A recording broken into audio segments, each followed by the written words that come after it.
जब अचानक अयोध्या पहुंचा, सैकड़ों नागों का झुंड, इनका संबंध नाग लोक से बताया जा रहा है। आखिर राम मंदिर में प्राण प्रतिष्ठा से पहले अचानक इतने सारे चमत्कार क्यों हो रहे हैं? सबसे पहले गिद्धों का झुंड राम मंदिर के आसपास दिखाई दिया, जिसे जटायु के वंशज कहा जा रहा है। लोग इनकी पूजा कर रहे हैं। इसके बाद कुछ भालू अयोध्या में अचानक से देखे गए, जो कि जामवंत का प्रतीक है। लेकिन अब एक ऐसा चमत्कार देखने को मिल रहा है जो अयोध्या के लोगों के लिए ही खतरा साबित हो रहा है। आज की वीडियो में बहुत बड़े रहस्य से पर्दा उठने वाला है। भगवान श्री राम का मंदिर अयोध्या में बनकर तैयार हो चुका है, लेकिन अभी कुछ ऐसी चमत्कारी घटना सामने आ रही हैं जिसे देखकर हर कोई हैरान है, जो गिद्ध पिछले कई सालों में हमें नजर भी नहीं आए। अचानक अयोध्या के अंदर बड़ी संख्या में गिद्धों का झुंड पहुंच गया है। कई लोग इन्हें साक्षात जटायु कह रहे हैं, जो भगवान श्री राम के मंदिर की प्राण प्रतिष्ठा में शामिल होने के लिए आए हैं। लोगों को हैरानी इसलिए हो रही है क्योंकि जो गिद्ध की प्रजाति विलुप्त होने की कगार पर है, साल 2000 के बाद इतनी संख्या में कहीं पर भी नजर नहीं आए, और इतनी बड़ी संख्या में अयोध्या पहुंच जाना वाकई में भगवान श्री राम का चमत्कार है। और यह जब खबर मीडिया के अंदर पहुंची तो सब जगह भगवान श्री राम के चमत्कार की चर्चा होने लगी। इस चमत्कार को आज साइंटिस्ट भी मान रहे हैं। आज की इस वीडियो में भगवान श्री राम के मंदिर बनते वक्त हुए वह चमत्कार हम आपको बताएंगे, जिसे सुनकर आप भी चौंक जाएंगे। आखिर क्यों नेपाल से दो जो विशाल शिला लाई गई थी, जिससे भगवान श्री राम की मूर्ति बनाई जानी थी, लेकिन उनसे मूर्ति ना बनाकर दूसरे पत्थरों को लाया गया?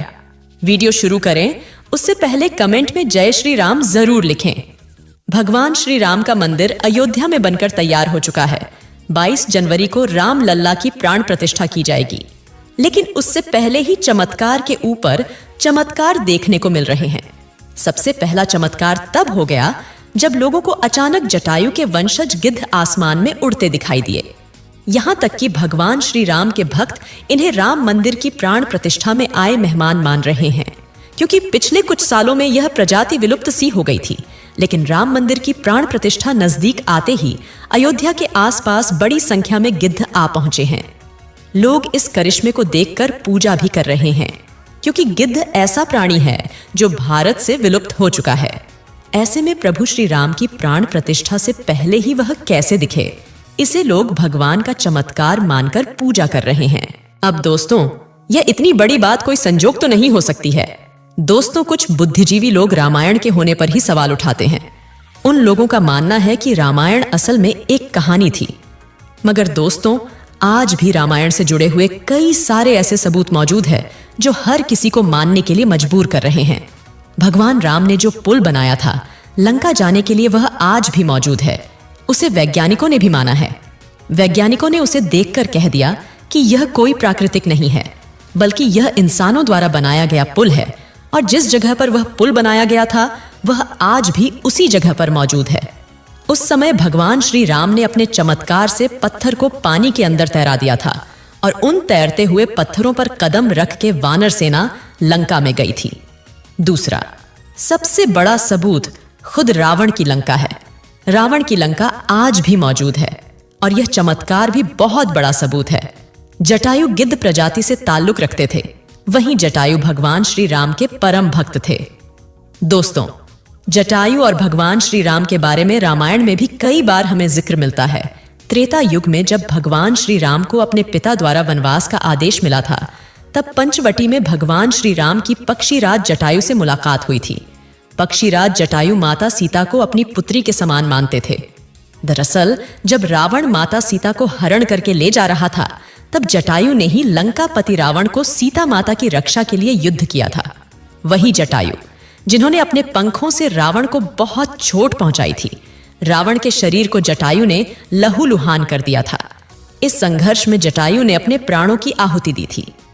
छत्तीसगढ़ के दंडकारण्य में गिद्धराज जटायु का मंदिर है। यह वह स्थान है जब सीता का अपहरण कर रावण पुष्पक विमान से लंका जा रहा था, तो सबसे पहले जटायु ने ही रावण को रोका था। राम की राह में जटायु पहले शहीद थे। राम कथा में प्रसंग आता है जब जटायु के भाई संपाति ने कहा कि मेरे पंख कमजोर है, मगर आंख दूर की चीजें देख सकती है। इसलिए लोग इन्हें साक्षात जटायु के वंशज मान रहे हैं। दोस्तों, अयोध्या नगरी के अंदर ही भगवान श्री राम का जन्म हुआ था, जिसका जिक्र वाल्मीकि की रामायण में भी है।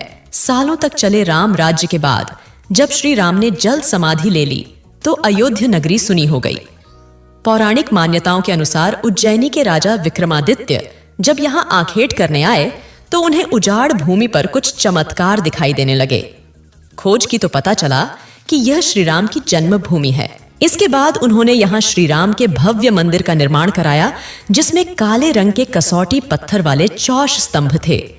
समय समय पर यहाँ राजाओं ने मंदिर की देखभाल की, लेकिन 14वीं शताब्दी में जब भारत में मुगलों का शासन हुआ तो श्री राम जन्मभूमि को नष्ट कर वहां बाबरी मस्जिद बना दी गई। 1525 में राम जन्मभूमि मंदिर को बाबर के सेनापति मीर बांकी ने ध्वस्त करवाया था। बाबरी मस्जिद की 3 गुंबद थी, जिसके बाहरी हिस्से में एक चबूतरे में श्री राम के बाल स्वरूप की पूजा होती थी। इसे राम चबूतरा कहते थे। लेकिन 1949 में बाबरी मस्जिद के मुख्य गुंबद के ठीक नीचे वही मूर्ति निकली जो सदियों से राम चबूतरे पर विराजमान थी। बाबरी मस्जिद और राम जन्मभूमि मंदिर पर सालों चले विवाद के बाद आखिरकार श्री राम की अपनी जन्मस्थली पर प्राण प्रतिष्ठा हो रही है। अब एक सवाल यह है कि आखिर अयोध्या में भगवान श्री राम की मूर्ति बनाने के लिए नेपाल से 2 विशाल पत्थरों को लाया गया था। इन पत्थरों को लाने के बाद आखिर क्यों उन पत्थरों से मूर्ति नहीं बनाई गई? ऐसी क्या वजह थी कि नेपाल के उन 2 पत्थरों की जगह दूसरे पत्थरों का इस्तेमाल किया गया? दरअसल राम मंदिर के निर्माण का काम पूरा होने के बाद फरवरी में नेपाल के काली गंडकी तट से 2 शिला अयोध्या लाई गई थी। इन 2 शिला का वजन 14 टन और 27 टन था। शुरुआत में इन शिला से राम मूर्ति बनाए जाने की बात सामने आई, लेकिन बाद में पता चला कि इन शिला को राम मूर्ति बनाने के लिए उचित नहीं पाया गया। भारतीय मीडिया में छपी कुछ खबरों के मुताबिक इन पत्थरों से मूर्ति नहीं बनाए जाने की एक वजह राम मंदिर से जुड़े संतों की ओर से जताई गई आपत्ति थी। खबरों के मुताबिक कुछ संतों का मानना था कि इन पत्थरों को मूर्ति निर्माण में इस्तेमाल नहीं कर सकते, क्योंकि कालिंदी की चट्टानों को तोड़ा नहीं जाना चाहिए, क्योंकि वे शालिग्राम के बराबर हैं। हालांकि अयोध्या पहुंचे नेपाली प्रतिनिधियों के मुताबिक इन शिलाओं की तकनीकी जांच के बाद मूर्तिकार ने कहा कि ऐसी शिला से मूर्ति तराशना संभव नहीं है। इसके बाद दूसरे पत्थरों से मूर्तियां बनाई गई। नेपाली प्रतिनिधियों के मुताबिक 27 टन वजनी शिला पर मूर्ति तराशने की कोशिश की गई थी, क्योंकि 14 टन वजनी शिला को शालिग्राम माना गया। लेकिन 27 टन वाली शिला भी उपयुक्त ना पाए जाने के बाद दोनों शिलाओं को राम मंदिर निर्माण स्थल के पास रखा गया है। भारतीय मीडिया के मुताबिक राम मंदिर के गर्भगृह में रखने के लिए देश की अलग अलग जगहों से लाए गए पत्थरों से 3 मूर्तियां बनाई गई हैं। इनमें से सबसे अच्छी मूर्ति का चयन कर उसे गर्भगृह में स्थापित किया जाएगा। दोस्तों, अयोध्या में दुनिया का सबसे बड़ा विशाल मंदिर बन रहा है। लोग बेसब्री से इंतजार कर रहे हैं। राम मंदिर के लिए कुल 67 एकड़ जमीन है, जिसमें 2 एकड़ में मंदिर बन रहा है। पहले मंदिर के मुख्य शिखर की ऊंचाई 128 फीट थी, अब यह 1661 फीट होगी। 3 की जगह 5 गुंबद और एक मुख्य शिखर होगा।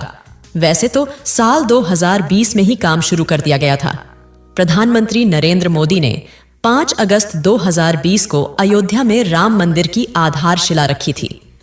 साल 1992 में बाबरी मस्जिद को ढा दिया गया था, जिसके बाद हिंदू पक्ष और मुस्लिम पक्ष के बीच इलाहाबाद हाई कोर्ट से लेकर सुप्रीम कोर्ट तक लंबी कानूनी लड़ाई चली। इसके बाद नवंबर 2019 में ऐतिहासिक फैसला सुनाया और आदेश दिया कि अयोध्या में विवादित जमीन पर मंदिर बनाया जाए। इस फैसले में यह भी शामिल था कि केंद्र सरकार मस्जिद के निर्माण के लिए सुन्नी वक्फ बोर्ड की 5 एकड़ वैकल्पिक जमीन उपलब्ध कराए। अब दोस्तों, आप इसे लेकर क्या सोचते हैं? कमेंट के माध्यम से जरूर बताएं। फिलहाल आज की इस वीडियो में बस इतना ही। अगर आप भी भगवान श्री राम जी के भक्त हैं तो चैनल को सब्सक्राइब करके कमेंट में जय श्री राम जरूर से लिखें।